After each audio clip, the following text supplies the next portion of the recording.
What's up, everybody? It is just afternoon on a wet Monday in Edmonton. That's not going to dampen people's spirits, Shawn Belle, because the Edmonton Oilers are off to the Stanley Cup. Oh, yeah, I'll turn that off. Welcome to the Oil Stream. Tom Gazzola Shawn Belle with you. Zach to come as well. Bellsy, what a night in this city. And for Oilers fans, how did you watch the game? How did you take it in? What do you think, pal? Well, I found myself standing for the final three. Felt like I was in Rogers. Yeah. That was amazing. At home? Where were you watching I just this? watched at home. Yeah. Figured it's probably time to stay at home for a night. What a game. What a game. What a game. I mean, you got some of you fans right now are talking about your liver needs a break. Hey, bottoms up. Let's go. The Oilers in the Stanley Cup Finals. And you need your liver needs a break? Mix it a water. Yeah, it was quite the night yesterday. The Oilers beating the Dallas Stars 2-1. Off they go to the Stanley Cup Final. First time in 18 years since 2006. And we've got a lot to talk about today on the Oil Stream. Tom Gazzola and Shawn Belle. Dusty out of town this week. What a week to go on a golf trip. No kidding. Yeah, he just kind of squeezes it in there right before the start right of the before. CFL season. Yeah, so... Well played, sir. Well played. A tip of the cap to you. Yeah. The Oil Stream, of course, presented by Boston Pizza, as well as Popeyes and Coolbet. Ride with Edmonton Sports Talk all playoffs long at Coolbet. Watch for the EST parlays every game day only at coolbet.com. We've got a lot of things to do in this show. We have to qualify someone for a chance to win $100,000 or shoot for a hole-in-one brought to you by Golf Town. So we'll have a qualifier there. We also have to get a entrant in for the draw for tickets to the Great Outdoors Comedy Festival. We're giving away the Kevin Hart Night VIP table. Yeah, so we've got a couple of giveaways today. One of them a chance to get into the draw for a chance to win $100,000 hole-in-one contest that we're doing with Golf Town over at the Ranch. And then the Great Outdoors Comedy Festival, which is going to be a tremendous event, obviously. The good folks over at Alley Cat are the official beer providers of the Great Outdoors Comedy Festival. Fantastic. 6 O'Clocker Lager is one of 3 beers selected to be available at what will be a great weekend of laughs down at Kinsman Park. Yeah. All right, Belsey. So you talked about watching this game at home. Some people are saying they need to give their livers a break. Yesterday, Stop that. We finished up the post-game show. It was a 2-hour post-game show. People were buzzing, obviously super excited, as they should be. I watched most of it. Yeah, thank you. Appreciate it. Yeah, you were sending some colorful text to Trev and I. Not fit for air, and I appreciate that. I was trying not to laugh while I was trying to break down the Oilers' win. Anyway, regardless, after I was listening, I got out of the satellite studios in my downtown condo. You've been there. And I could hear the honking, and I was like, ooh, I wonder how nasty it's getting out there. Then I went out for a beverage with our good friend Derek Van Diest from NHL.com. And it wasn't that bad. But when you got into places, there were the dudes that were well into one, let's call it. And I'm talking the guys with the jerseys that are probably a size too small, gut hanging out, going out for a dart, and you can see the belly button just poking out. Yeah, you try to get out of their way. I try to go to the bathroom or go to the bar and see. I saw Schmitty; he was working yesterday at Kelly's, and I'm like trying to get out of it, and then they get in the way with their gut because their eyes are cross-eyed, like those guys, just barreling through. Amazing. Yeah, a lot of those guys last night. I hope you're rested well to all those dudes on the darts. You know what's a little bit different, though, that you don't see versus the last time the Oilers made it this far is everybody going to one street. Yes, and I think this is a good thing. Yeah, obviously it brings a lot of business to the different businesses around, different restaurants, which is fantastic. Yeah. But I kind of miss it. I don't know. I remember back in 2006, I would always end up down on White Ave, and it was just pandemonium. And but it became too much. It was too much. It became too much. Usually when you try to burn down the city, it's probably we should all go home at that point. Yes. But pre-burning down the city was fantastic. The vibe was, but it's been dispersed well. You're right, and I'll give credit to the city, EPS, fire crews were out as well, helping to crowd control, if you will. Yes, good. Like, have fun, but don't burn crap, right? Yeah, and we're not Vancouver. It's not Vancouver. You're right. I read it to our friend Grant McNeil yesterday.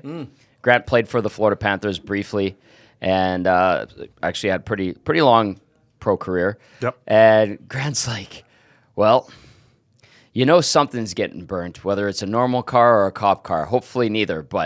And I was like, Grant, don't even go there.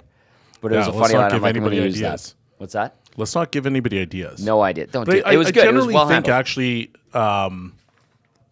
better crowds for that stuff. Yeah. There's obviously, you see Yeg Wave and there's fights and all that kind of stuff, whatever. Like, it is what it is. Stop fighting each other. It's supposed to be, like Cass mentioned, sports is supposed to bring us all together. You're wearing an Oiler jersey. You're wearing an Oiler jersey. It's all love. Let's just cheer on the team. Yeah. So I'd prefer to not see so many fights. Me too. But I don't think the vibe right now is let's burn down the city. So that's great. That's a win. Please don't. That's a win. That's Edmonton. a win. That good job by the city and EPS and all that crowd dispersal. They were out full force in a good way. And we don't need 06. Like the way it got rowdy on White Ave. Celebrate. Yeah. I saw outside the rink on 104th Ave, the vibe looked really good. That was nice. And I was happy to see that. Yeah. 780-218-9999. Text us. This is the Oil Stream. Tom Gazzola Shawn Belle with you. Nasty chat. Do your thing. Hit that thumbs up, please, and thank you. We're inside the Popeyes Louisiana Kitchen Studio here at EST Global HQ. Maddie Owanek and Dean Belanger and Jay Milne were doing the hangout from Century Casino Sports Bar and Lounge. I saw Renee back there. I saw my buddy Brad Shochu, who works for the Elks as well. I'm sure Hernan was lingering somewhere. Hernan was very excited. He was texting me during the post-game show last night. It was great. Yesterday was a lot of fun, and we have all 4 teams playing at once in the city. Riverhawks are going. We've got the Stingers, who are perfect out of the gates, 4-0. You can catch the action right here on EST.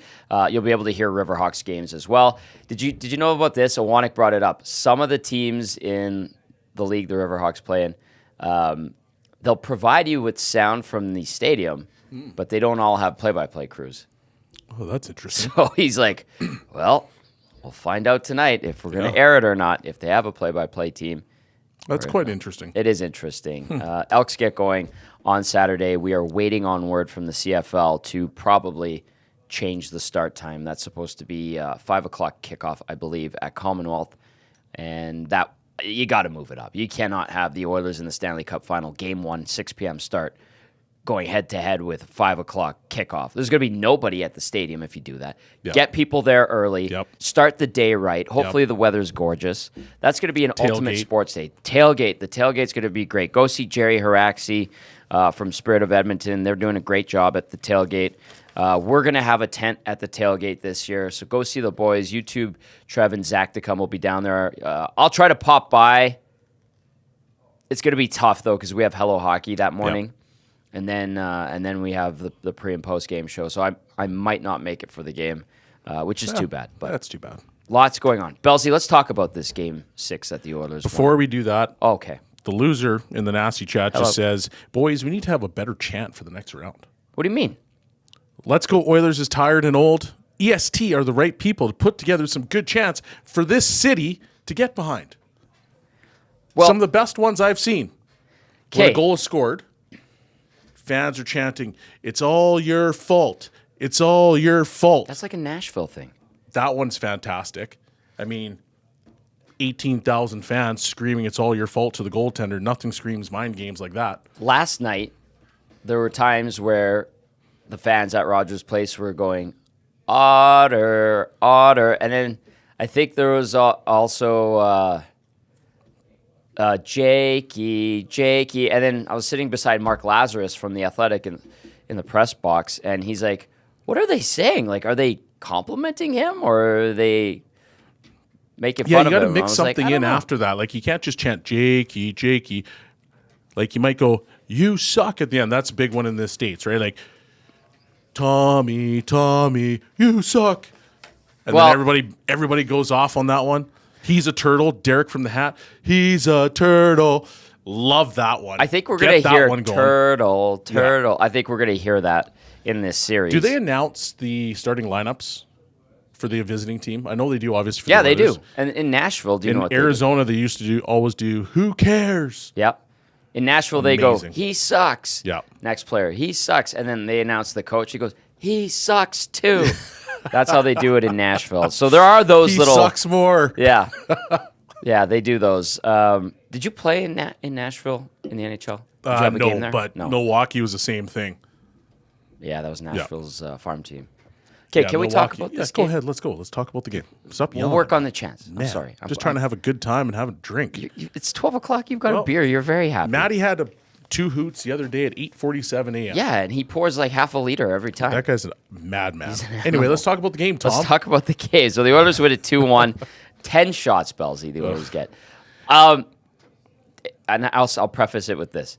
Anybody who says if the Oilers play like that in the Stanley Cup final, they're going to lose. Yes, obviously. How would you sum up how they handled that situation last night? If the Oilers play like that, they're going to lose. I actually text you, I think it was in the second or the third. I think it was the third. And I just said, hey, this is scaring me right now because Dallas was pressing. Yep. And the Oilers were just going back in the defensive shell. Right. And usually that's when bad things happen. And Connor kind of said, like, this wasn't our best game. We found a way to win. That's what good teams do. Mm-hmm. So I'm ecstatic that they won. But Florida's a different beast than Dallas. Yep. And it becomes a point where, like, Florida can play any style you want. I'm not necessarily sure Dallas could. Like, if the Oilers wanted to say, like, you know what, we're going to get real physical today, I'm not sure that Dallas can match that physicality. Florida can, and probably exceeds it because they're lunatics. Right. So they have the ability to play, any style. They go to the net extremely hard. So if you play like that against Florida, bad things are going to happen. And I thought bad things were going to happen. We talked about it in that third period. But it was, hey, everything was to the outside. For the most part, everything was to the outside, and that's what you need to see. And guys were selling out to block shots. Darnell blocked a grade A scoring chance. And if you're going to win the playoffs, that's what you need to do. Mm-hmm. Everybody needs to sacrifice their body. This is bigger than, obviously, your stats or whatever that looks like. So what I saw from the Oilers was this is a team committed to winning a championship. Now, with that being said, I'd much rather see them get back on the offense and start to press a little bit, like use that forecheck, use the speed that they have, use some of that physicality that they have, because to me, that is their game. Right. And sure, yes, we've seen the defensive side of things coming, and they've been better on the defensive end, which is fantastic. But don't just rely on that. You got to bring your whole game. It's the Stanley Cup Finals. Bring your whole game. What are Edmonton's strengths against the Panthers? Well, the power play and penalty kill are on another level. So right now, if I'm Florida, I'm probably thinking, okay, my calling card right now is that I'm extremely physical to the point where I don't think teams are ready for it.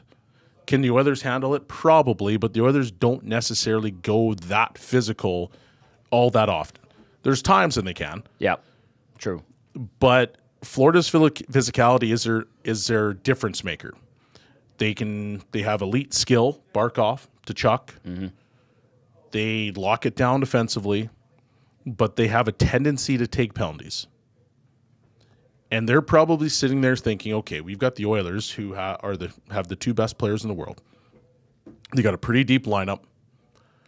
They got some guys on the back end that can move the needle as well. We got to stay out of the box. Having that just in your mind might make you play a different style. And it might make you not play the style that got you to where you are now. Mm-hmm. So from an Oiler perspective, like, they've got to obviously be well prepared on the power play, scout what they do. 5-on-5, I think they have the ability to to generate more offense because you have so much skill. Like, not taking anything away from the Rangers or Boston, but you don't have the same level of high-end skill as what the Edmonton Oilers have. Fair point. We got a text coming in. It says, how is Florida's PK? That comes in from Robin via second. the Nasty Chat. Second? They're second. I have it right here. I think it's like 88 or 89%. You were right. It's 88.2% behind only the Oilers, who are at a staggering 93.9%. The power play for the Panthers is 6th in the postseason at 23.3%. Edmonton now back into first. They had dropped to second for a little bit. They're in first at 37.3%. The combined 130. Yeah, it's outrageous. Is insane. Yeah. Is insane. It'll be interesting. I agree with Penner's Pancakes. Like, you can't have after whistle scrums if you're Florida. And I know that's their game. And they're going to try to drag the Oilers into it. They're going to try to turn it into a bit of a street fight. Like, we're getting in the mud. Yep. But the Oilers, they've just got to play. They've got to use their speed. I think they'll have a speed advantage. I think that their high-end skill is better than the Florida high-end skill. You got to get in Bobrovsky's face. He has the ability to steal games. Skinner has the ability to steal games. Right. But Bobrovsky has done that more over the course of his career than Skinner has. 100% he has, and he's dialed in. I mean, watching him in that Boston series, watching him more so in the series with the Rangers, the saves he was making and kicking out, I was just blown away by. I thought he was tremendous. So for the Florida Panthers, offensively leading the charge, Matthew Tkachuk at 19 points. Carter Verhaeghe putting together a nice postseason, 17 points. Barkov, like Belzy was just talking about, he's got 17 points. Sam Reinhart at 12. Anton Lundell at 12. Gustav Forsling's having a hell of a postseason from the back end. He's got 11, and he's also plus 11, leading the Panthers in that regard.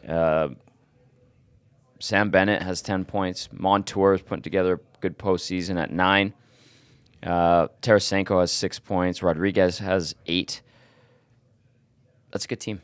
It's a good team. I'm not sure anyone has tested their defense the way that the Oilers will be able to.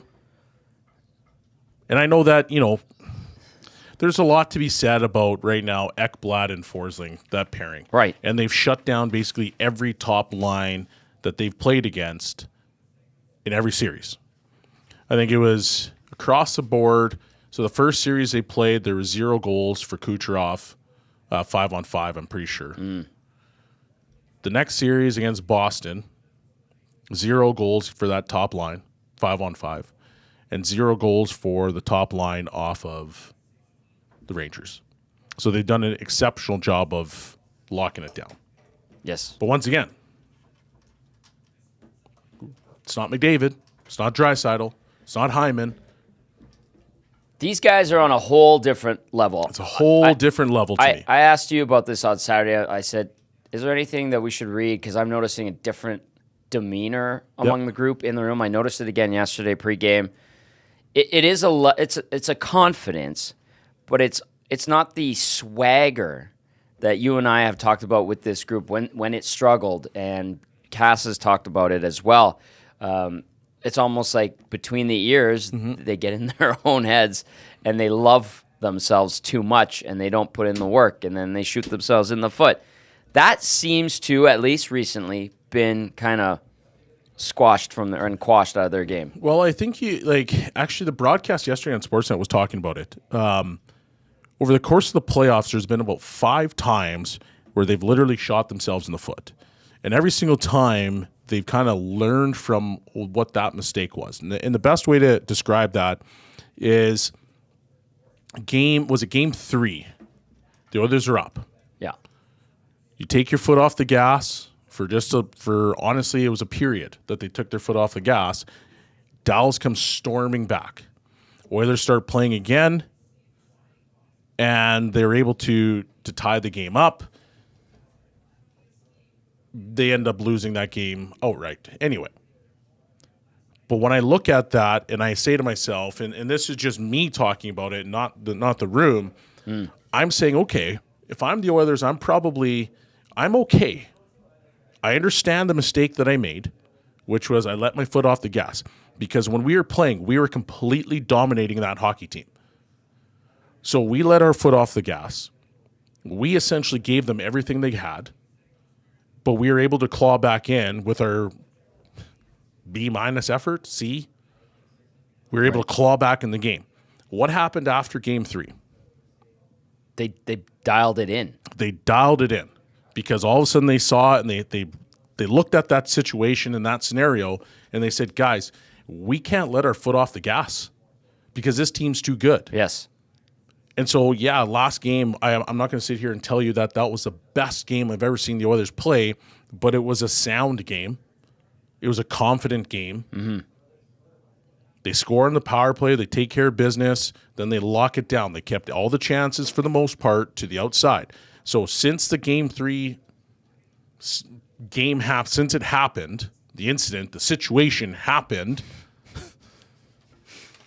what did they do? They just learned from it. Yes, and every single time over the course of the playoffs that they've had something arise, they've figured out what that is. They've taken those lessons, those hard lessons, and they said, we'll fix it.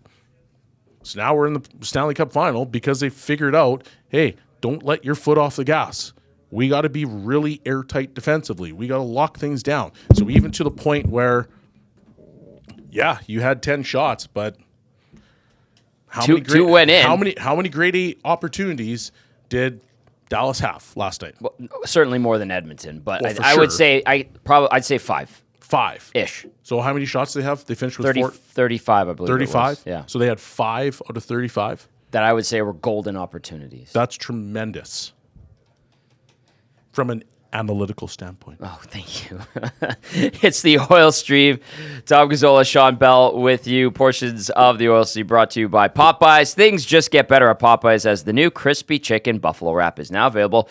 2 classic hand-battered and breaded mild chicken tenders with bold buffalo sauce paired with fresh lettuce, tomato, and mild or spicy mayo wrapped in a soft flour tortilla, available in-store or delivery.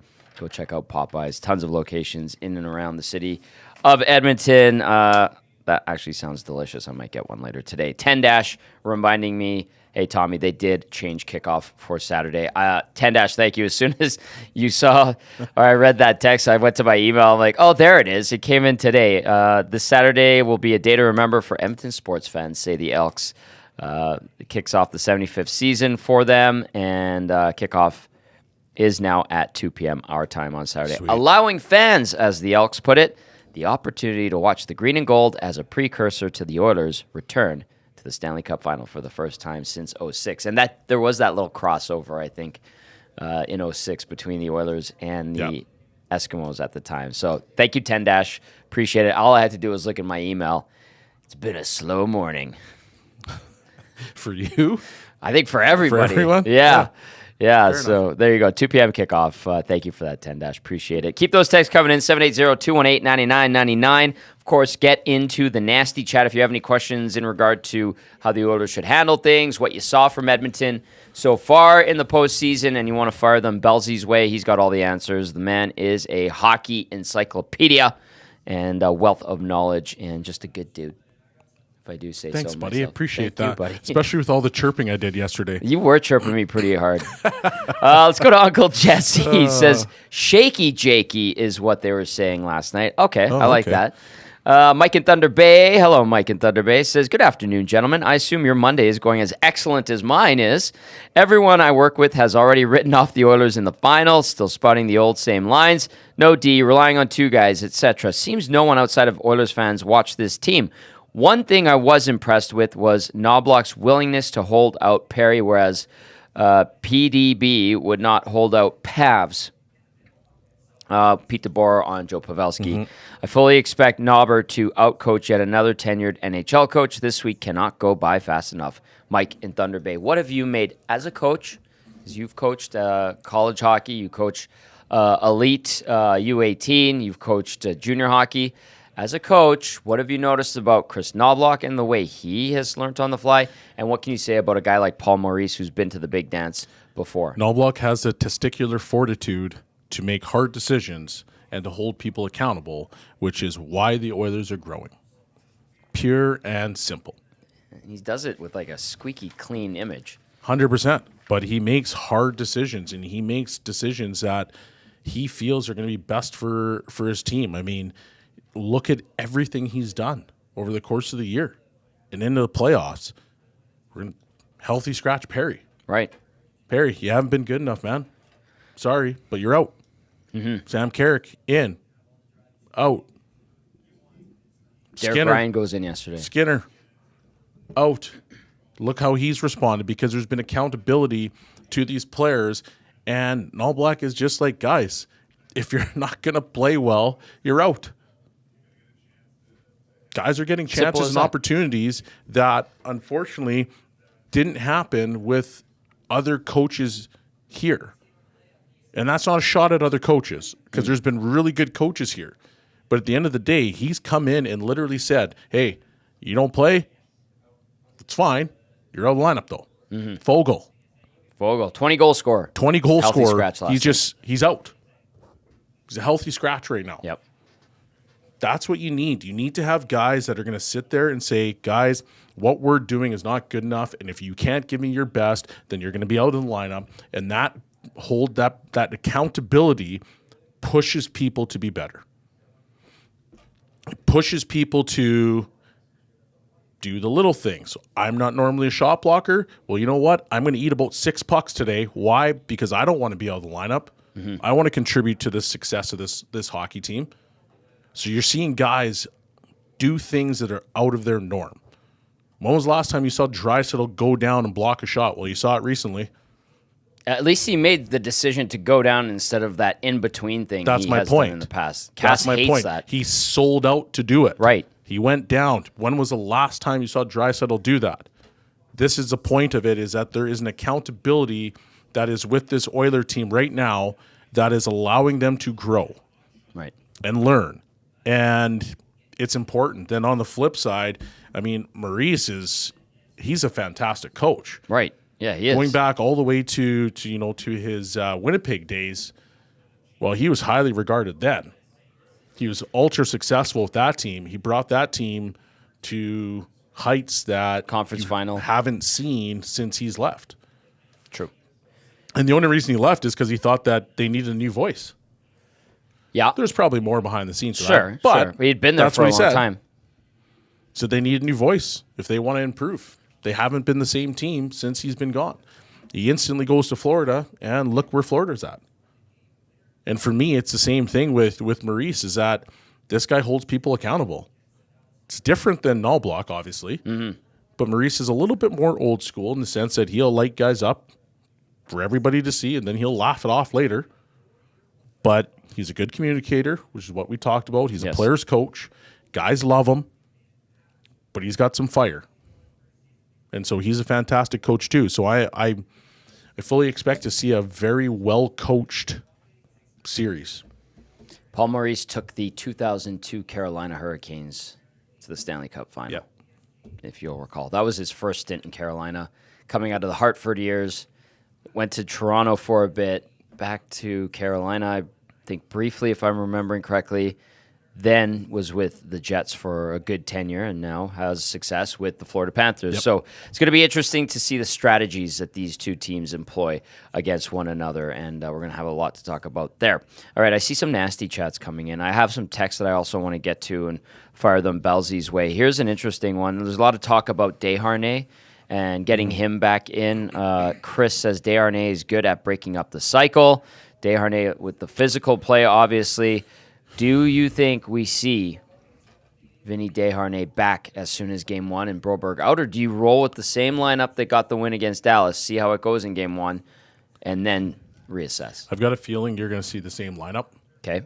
Do you think that's the right choice or decision if it does occur? I think it is because Broberg's been really good. I agree. But I'm just saying, like, is he going to be able to handle the tough stuff? He's handled the physicality. I saw a guy, was a Marchment, that was breathing down his neck, tried to run him through the wall. He just literally took the puck, skated his way out of it, absorbed some of that forecheck, that physicality, rolled off of it, skated the puck out of the zone. I'm like, that's hard to defend. Yeah.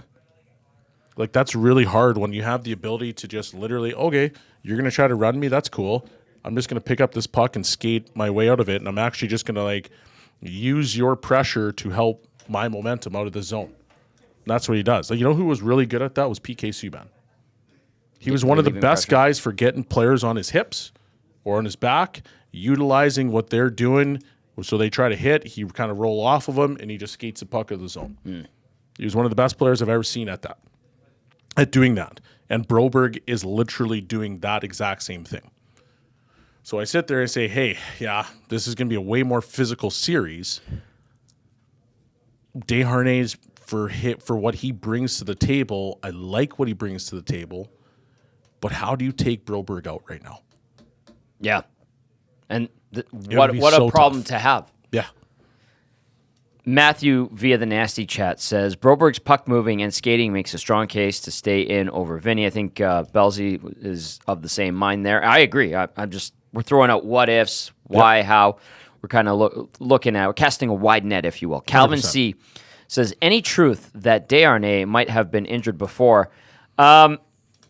I don't think so, Calvin C. And then yesterday, he was on the ice for a good 25 minutes after the optional skate was concluded. Like, he was doing extra work. If you're nicked up, I don't think you're doing that. Yeah, probably not. Yeah, so I don't think he is. I think but he's you never fine. know.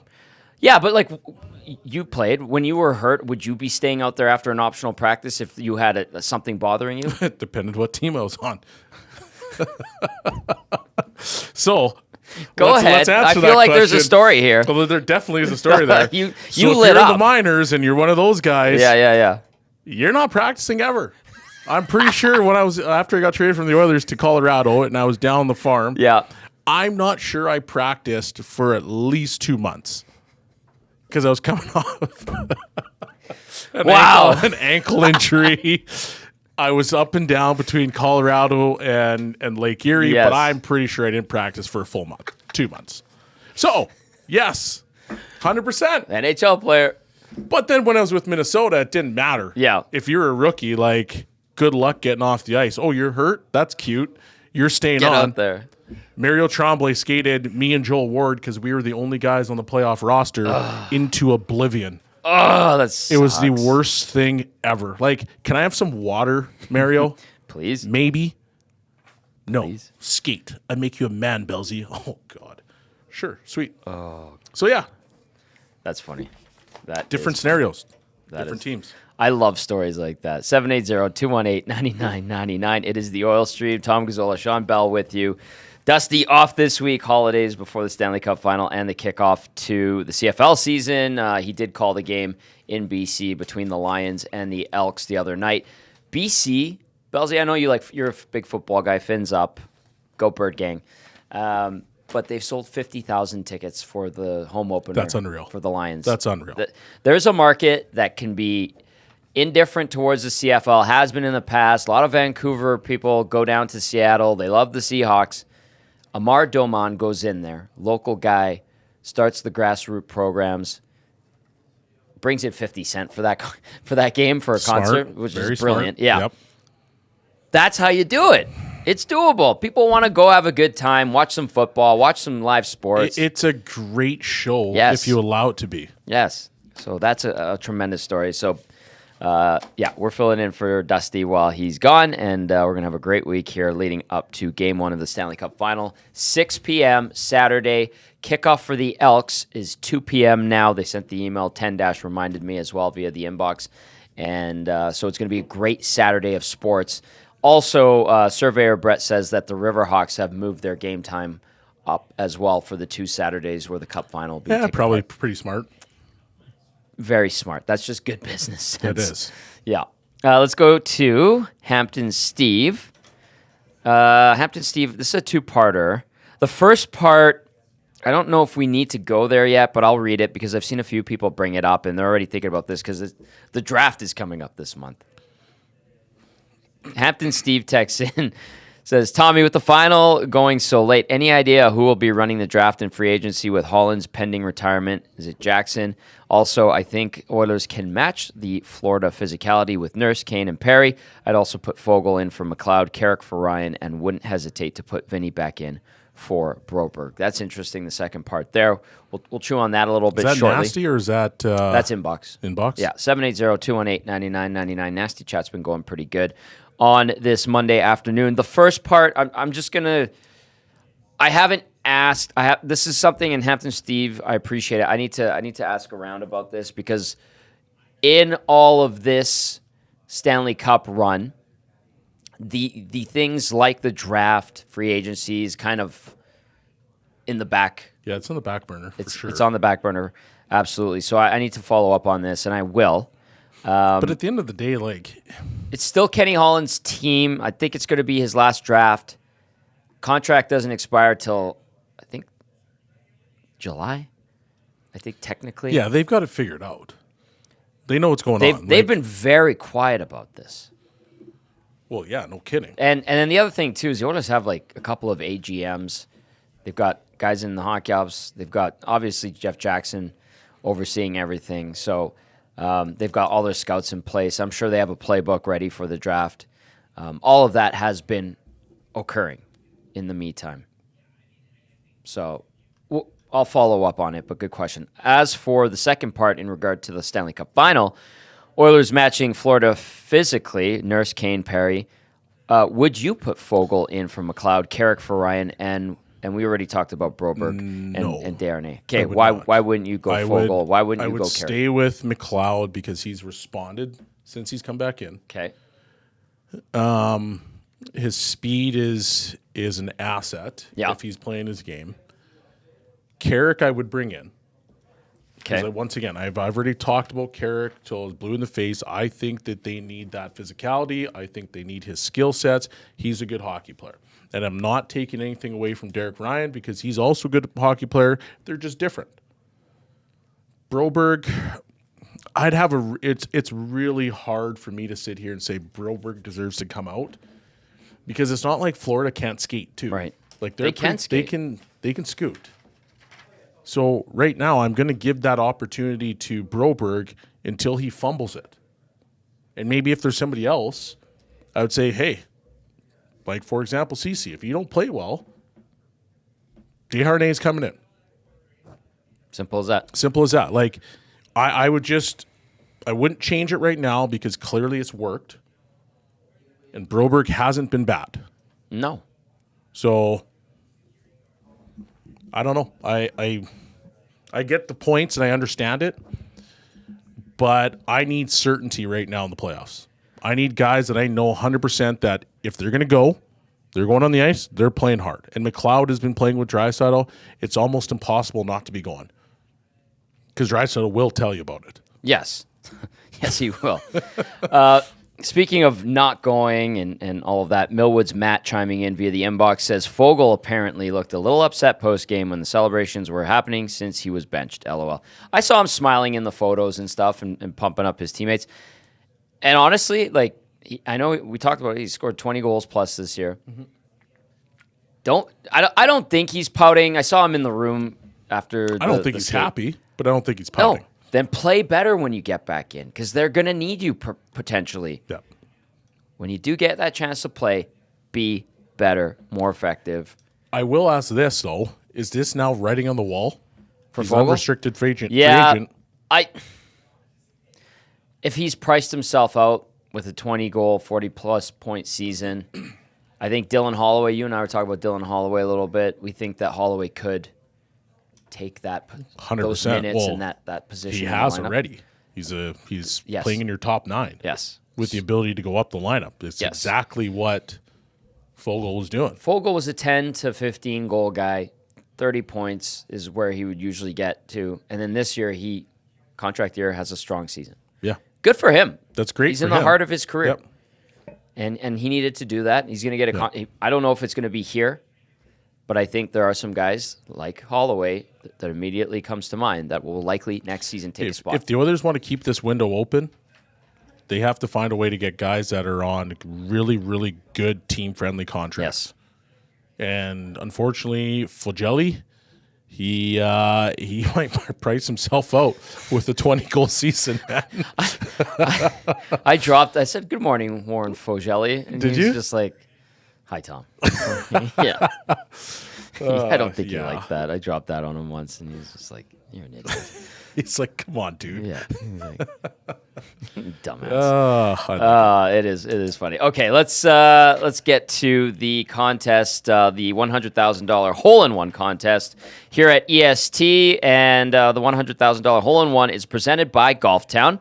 Swing big this Father's Day. Find dad or yourself the perfect gift at Golf Town. Whether dad's a seasoned pro or just starting out, Golf Town has everything he needs to hit the greens in style. From clubs and apparel to accessories, tech, and more, they've got it all covered. If you can't decide, keep it simple with a Golf Town GC. Let dad choose gear from his favorite golf brands like Callaway, TaylorMade, Puma, Nike, Garmin, and more. This Father's Day, give the gift of golf. Visit them in-store or at golftown.com for more details. Go see my boy Murray B down at the South Edmonton Common location. He is excellent. Text in right now the word CHIP to 780-218-9999 for your chance to get entered into the $100,000 hole-in-one contest, where you'll have a chance to potentially shoot for the $100,000. We have to say that because Awanik tells us to. It has to do with the rules and regs.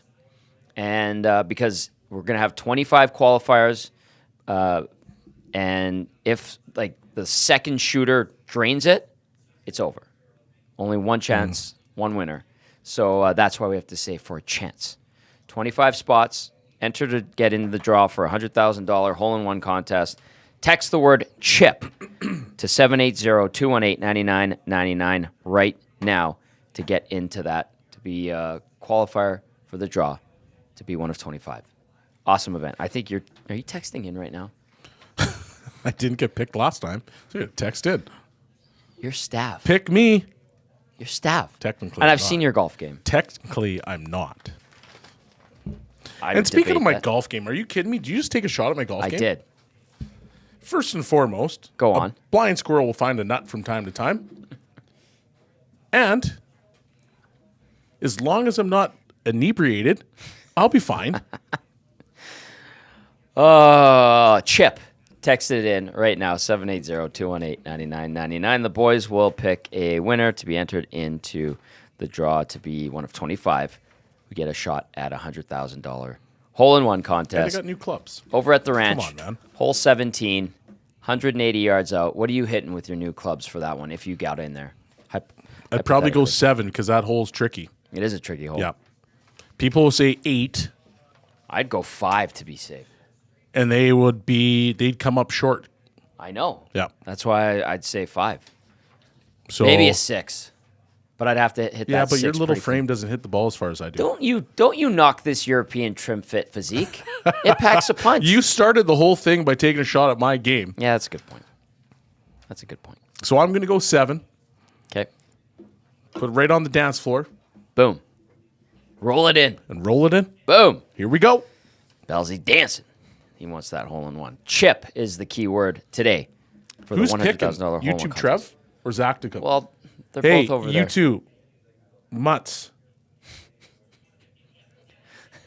They're not listening. They're not listening at all. They're watching Blue's Clues or something. Are they just watching TikToks right now? Probably. Sitting right next to each other listening to TikToks? They do that. They're adorable. They are. They're our new guys. Okay, it's the Oil Stream, brought to you by Boston Pizza. Boston Pizza's playoff menu is now available, featuring the halftime square footer, a flight of wings, the triple play platter, and the new Chipotle chicken quesadillas. Fuel your fandom at BP. Delicious. Oh, 6 o'clock or lager? look at this. Analog Brewing? They're playing bartender too now? Amazing. Keep in mind, we still have to give away an entry to get in on the Great Outdoors Comedy Festival. We'll have that later in the show in the next 10 minutes or so. Chip is the keyword for the $100,000 hole-in-one contest. Get that into 780-218-9999 as I fix this damn microphone. All right, Tom Gazzola, Shawn Belle, What's rolling going on along with this. that microphone over there? Oh, just this thing. Oh. The little plate there. We fixed it. Let's go to some text here. This one from Fat Dan says, speaking of stepping outside of comfort, did you see McLeod try to throw a big open ice hit near the end of the first? I did. Did he? I don't know if he went for it necessarily. I think he kind of bailed on it. I think that was on Stankoven, if I remember correctly. I saw something coming. What? Oh, there it is. Jerry Mancini. Jerry, it's 12:45 p.m. We're not talking about this stuff, buddy. What is it? 5-pounders? Oh. Yes, no, we Jerry. saw it. No, Jerry. We saw it. 12:46. Not a chance. We're talking about that. Just, we've got some characters in Alberta. Absolutely. That's why I love our province and our city. There you go. YouTube Trev making a cameo. That a boy. Very nice. Good man. Fresh 6 o'clocker lager to Thank wrap you. up the show. Tom Gazzola Shawn Belle with you as we break down Edmonton's 2-1 win in Game 6 over the Dallas Stars. The Oilers back to the Stanley Cup Final. How would you be feeling right now if you had just clinched a spot in the Stanley Cup Final and you were on that team? Cloud 9. Cloud 9? I'd be at a pool right now, but no, it's raining It's a little out. rainy. Yeah, you're feeling good. You're feeling confident. But cliche, not too high, not too low. Yeah. Making sure that you understand what's at stake, because if you get too high and you get into, your first game, well, yeah, that's where you usually get the yips a little bit. Mm-hmm. I thought the Oilers had a bit of the yips last night. Do you think so? Early in the game. Okay. Meaning that I have the puck on my stick. I know that pass is right there. It's wide open. I hold on to it for that split second longer than I normally would. Yeah. All of a sudden, it bobbles off my stick, and it's in the zone. I thought that happened lots in the first period. It didn't hurt them. Fortunately, because usually it does kill them. Usually it does. Yeah. But I saw it at least 5 or 6 times.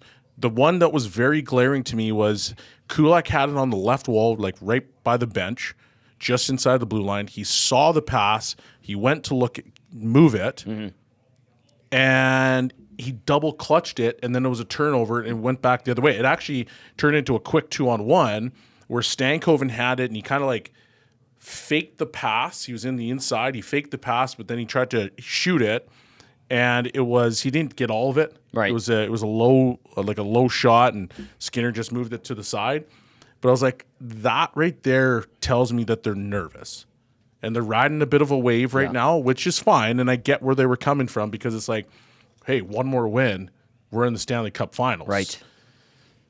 Not too high, not too low. Making sure you take care of business, and you're going down to Florida for a business trip. Like, I wouldn't be hanging out in the pools.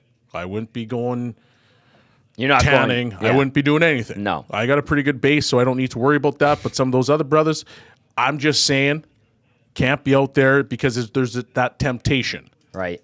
This is a business. This is a business trip. like you So said. do whatever you need to do to make sure that you're ready for that game. That's how I'm probably feeling. Speaking of the back end, it's something that you pointed out, the yips and not being crisp with passes. That's something that Gager established early on that he noticed with this team is when they're struggling in that department in the first 5 to 10 minutes, it generally ends up being a rough night for the team. Yeah. That did not occur yesterday, which they're fortunate that they cleaned it up and Dallas wasn't able to take advantage. But on the back end, one thing I wanted to get your opinion on was Brett Kulak shifting over to the right side, trying to stabilize Darnell Nurse. I don't know if you ever slid over to the right side when you were on the back end. I can't imagine that would be easy, especially playing left side D all season long, predominantly throughout your career, and then mid-series in the conference final because one guy's having big-time struggles. And let's not kid ourselves, Darnell Nurse was struggling big time in the postseason. He has cleaned it up. That is good in the last 3 games. He needs to be even better in the final.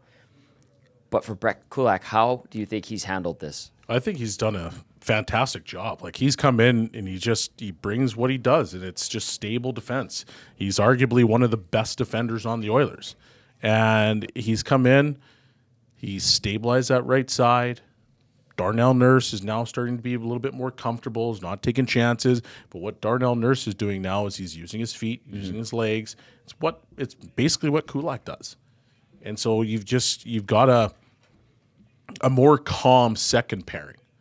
So Kulak being able to transition to the opposite side has been actually really good. Makes me wonder if he's been there on that side before, which he probably has back in his Montreal days. Well, he was paired up with Jeff Petrie in Montreal. Well, then your old D partner. Let me take that back.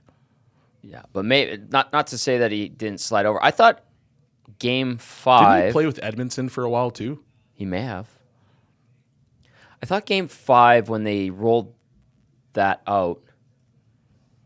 Or was it Game 4? Did they switched him over to the side? It was Game 4 on the right side. I thought the first few minutes, him and Darnell got crossed up, and he looked a little discombobulated. Then after about 7 or 8 minutes, it looked like he settled in nicely, and he's been just laughing the rest of the way since. Yeah, I would agree. For the most part. Like the initial move over, kind of was like, okay, this is a little bit hard, but putting your feet, your hips kind of in a better position to be able to see up ice, because the biggest knock on moving to the other side and why so many coaches like to have a lefty-righty is that if you have two guys on the same side or same-handedness, you actually cut off a quarter of the ice. But if you get your body in a position where you're seeing up ice right away, so maybe you're accepting more pucks on your backhand, well, now I can see all of the ice and I can adjust to the game. Maybe that's what happened. Couple texts to get to. This one from Jerry Mancini says, Sean, did you ever play against Luca Caputi? Worked out with him a few times and is actually a really nice guy. I know the name. You know everybody. No, I'm just checking. You'll look it up. I'll read this one from Northside Sandwich in the meantime. Florida gets a slight travel advantage because they don't have to travel for Game 1. I don't think there's any travel advantage here. Hell no. No. Edmonton is off. The Oilers are off today. They'll have meetings tomorrow. They're going to be on the ice Wednesday. They travel Thursday, so they'll get settled in for Saturday's game. I don't think there's any travel advantage in this situation. I would not have played against Luca Caputi. He was just coming into the league when I was leaving. So, no. Okay, let's go to Jenna. Says, 15 years from now, some neighborhood kids are going to find an old digital picture frame with a GIF that nicely... Oh, we're not reading that. Of the 5-pounders. Stop it. This is a good Alberta girl. Just the quarter-pounders. Stop it. Enough. T. Willison says, despite the shot total, it really seemed as though Dallas didn't play with urgency until midway through the third. Would you agree with that? No, they were playing with urgency, for sure. But the Oilers did a really good job of keeping to the outside. Right. Save for a few plays. Obviously, the one that I just mentioned was Stankoven, which was, a grade A scoring chance. But the Oilers did a really good job. Like, I mean, for the most part, I think somebody corrected us and said that it was 11-7 in scoring opportunities. Yeah, and like, listen, I was just going off the top of my head. 5, I said. Yeah, but sure. But even that, like 11 grade A opportunities out of 35 shots, like for the most of that game, and I would say a lot of those shots came in the second, third. Yeah, it's a pretty good job. So you keep that stuff to the outside. So I thought there was urgency. I thought there was urgency, especially after that second goal. Yep. Dallas really kicked it up. They definitely did. Okay. It's been a great show. We do need to give away a chance to get into the draw for a VIP table for 4 for the Kevin Hart night at the Great Outdoors Comedy Festival. The Great Outdoors Comedy Festival coming to Edmonton July 12th to the 14th at Kinsman Park, featuring Shane Gillis, Andrew Schultz, Kevin Hart, Brett Kreischer, Whitney Cummings, and more. That is a stellar lineup. For tickets, visit www.greatoutdoorscomedyfestival.com. Watch for our partners over at Alley Cat to be the exclusive beer sponsor of the event, featuring the 6 o'clocker lager. Belzy is destroying, crushing, enjoying one right now. How is it, pal? It's delicious. It is such a good beer. Delicious. Such a good beer. It's going to be featured at the Great Outdoors Comedy Festival. All right, to get in on the entry for the Great Outdoors Comedy Festival VIP table for 4, Text in the last year the Oilers won the Stanley Cup to 780-218-9999. The last year the Oilers won the Stanley Cup. Text that in right now. The boys, after they're done playing Blues Clues, will pick a lucky winner to be entered into the draw for the table for four. For a VIP table for four to the Great Outdoors Comedy Festival, Kevin Hart night. They're mad that I said that. You weren't even alive. Text in the last year the Oilers won a Stanley Cup to 780-218-9999. I'm going to read this text and then get some final thoughts from Bellsy as we wind down the Oil Stream and today's programming. We should have the Riverhawks game for you later here on EST, depending on if they have a play-by-play crew down. I think they're in Bellingham right now. Yolanda texts in and says, I'm so excited for everyone involved with the Oilers. Many years watching disappointment, now turning into belief and pride. Love your show, Yolanda. Yolanda, we appreciate that so very, very much. A lot of new viewers and listeners. Yep.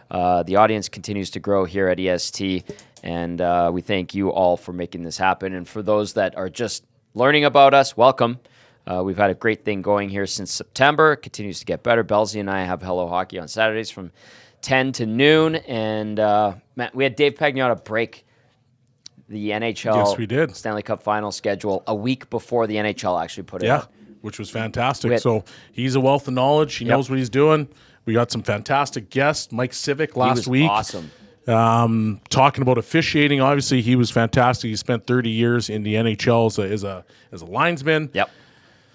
Yeah, tune into Hello Hockey Saturdays. Lots of great programming here on EST. VIP Golf Show on Sundays with Curtis Stock and Murray McCourt. All right, for a chance to get in on the table for four, VIP table for four, to the Great Outdoors Comedy Festival, the Kevin Hart night, text in to 780-218-9999, the year the Oilers last won a Stanley Cup. This is not hard. And to whoever texted in 1991, oh my, try again. That's going to do it for the Oil Stream. Bellsy, any final thoughts? Nope. I'm going to reserve my thoughts. We got so much time before game one. Huge thank you to everyone who watched and listened on EdmontonSportsTalk.com, iHeartRadio, TuneIn, Apple Music, and of course watched on YouTube. For Shawn Belle and Zach to come and YouTube Trev, I'm Tom Gazzola saying, mix in a water oil country, enjoy the splendors of victory. Keep destroying those livers. And get ready for what should be a hell of a Stanley Cup final. Ciao for now. We'll see you later.